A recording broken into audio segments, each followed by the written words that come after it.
Welcome to The Explainer. Today, we are diving into a timeless fable about a good-hearted king, his scheming court, and a man whose apparent foolishness might just be hiding an uncanny, almost supernatural kind of wisdom.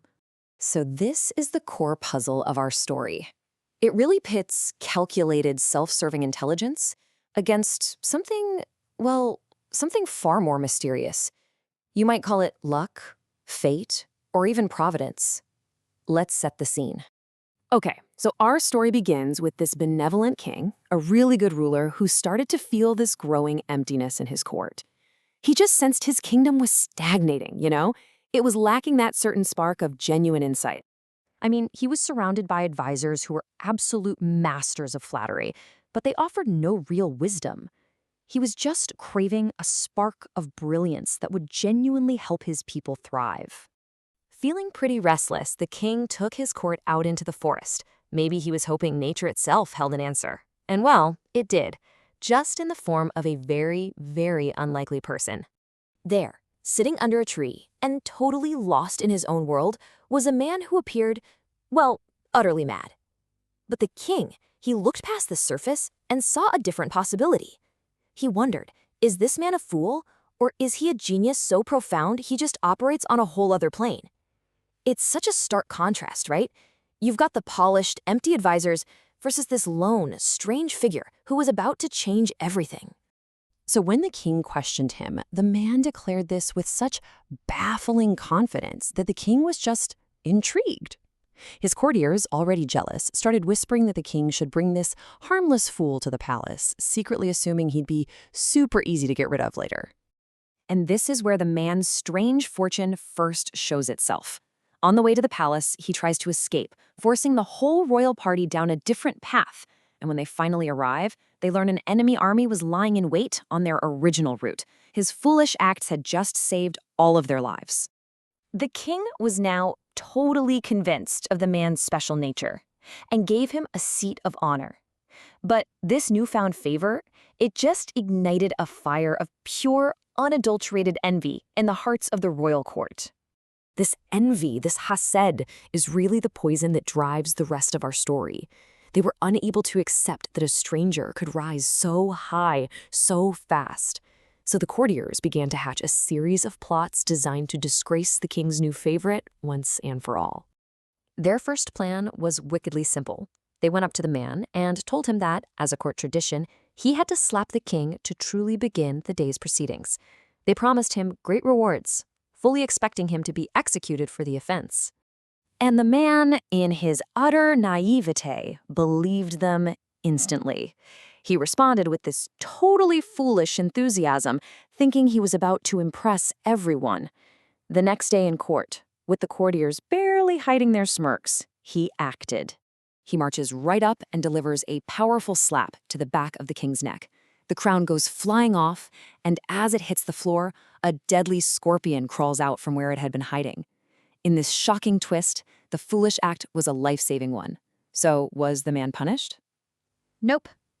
He was rewarded with a palace. Seething with failure, the courtiers did not give up. They went to the man's new palace, praised him for his wisdom, and laid their next trap. This time, they told him to pull the king's throne out from under him just as he was about to sit, promising him half the kingdom for this great show of alertness. So just as the king went to sit, the man yanked the chair away. The king stumbled but managed to catch his balance. And when he looked back in anger, he saw that one of the chair's legs was completely broken.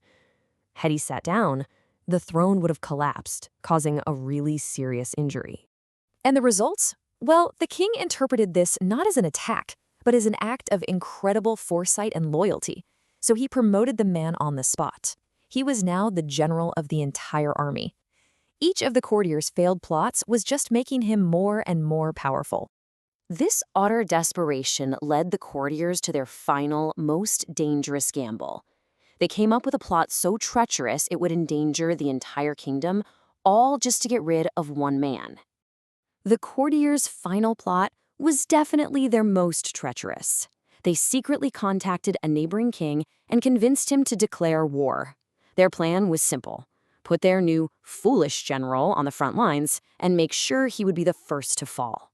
At the battlefield, the general challenged the enemy king to single combat. But as they faced off, a ferocious lion leaped from the bushes and attacked the rival king. Our general, having no personal hatred for the man, didn't hesitate. He fought and killed the lion, saving the life of his own enemy. Incredibly, the plot that was designed to be his undoing became his greatest triumph. The enemy king declared peace, an alliance was formed, and our hero was so celebrated that the king gave him his own daughter's hand in marriage. Now, you would think the courtiers would have learned their lesson by now. But no. As they gathered once more to plot his demise, a wise elderly advisor who had been silent this whole time finally stepped in to explain what was truly going on. He spoke this profound truth. He explained that their envy was futile. They weren't struggling against a man they thought was a fool. They were struggling against fate itself, a force far greater than any of their petty schemes. And this story just beautifully illustrates these core themes. We see how envy is a purely destructive force that only backfires on those who use it. We witness the mysterious, unshakable power of fate. And most importantly, we learn that wisdom can show up in the most unexpected of forms. This leaves us with a really powerful lesson. When we see someone succeed, the path of envy is always destructive. The more constructive path is to try and understand what elevates them, whether it's hard work, a unique talent, or just plain good fortune, and find a way to learn from their success. Which, of course, brings us right back to our central question. What was guiding this fool? Was it just a string of unbelievable luck? Was it a predetermined destiny? Or was he tapped into a form of wisdom so profound that it just looked like foolishness to everyone else? It's a question that leaves us to ponder the mysterious forces that shape our own lives.